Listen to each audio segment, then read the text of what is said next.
नगरीय प्रशासन मंत्री कैलाश विजयवर्गीय और बीजेपी राज्यसभा सांसद कविता पाटीदार जबलपुर पहुंचे, जहां उन्होंने संभागीय कार्यालय में लोकसभा क्लस्टर की बैठक ली। इस दौरान मंत्री कैलाश विजयवर्गीय ने मीडिया से मुखातिब होते हुए कई मुद्दों को लेकर बयान दिया। उन्होंने पश्चिम बंगाल के संदेश खाली हिंसा की निंदा करते हुए कहा कि यह घटना शर्मनाक है।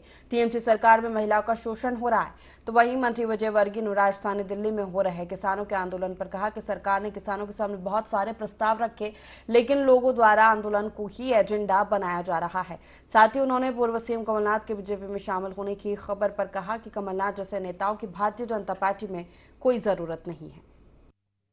संदेश खाली 4-5 बार गया हूं, मुझे वहां के प्रशासन ने जाने से मना कर दिया था। ये जो शेख का नाम सामने आ रहा है, हमारी ऐसे बैठक चल रही थी मंडल की, और हमारे मंडल के अध्यक्ष को सब कार्यकर्ताओं के सामने कनपट्टी पे गोली मार के चले गए, कार्यकर्ता की हत्या कर दी।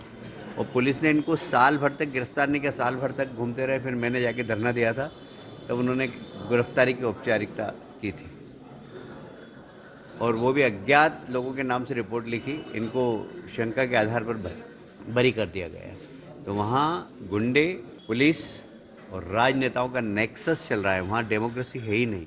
पश्चिम बंगाल में टीएमसी की सरकार है, और टीएमसी के संगठन में कार्यालय के अंदर महिलाओं का देह शोषण हो रहा है।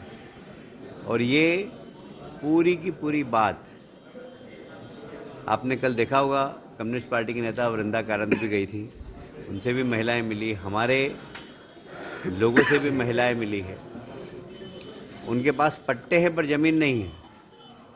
उनको प्रधानमंत्री अन्न योजना के माध्यम से 5 किलो अनाज प्राप्त करने का अधिकार है, पर वो अनाज प्राप्त नहीं हो रहा है। तो ये अनाज की जो भ्रष्टाचारी हो रही है वहाँ पर, उसके सिलसिले में ईडी गई थी वहाँ पर। पहले ही कहा था कि कमलनाथ जी की हमारी पार्टी में कोई आवश्यकता नहीं है, और इसलिए हमने कहा था कि उनके दरवाजे बंद हैं।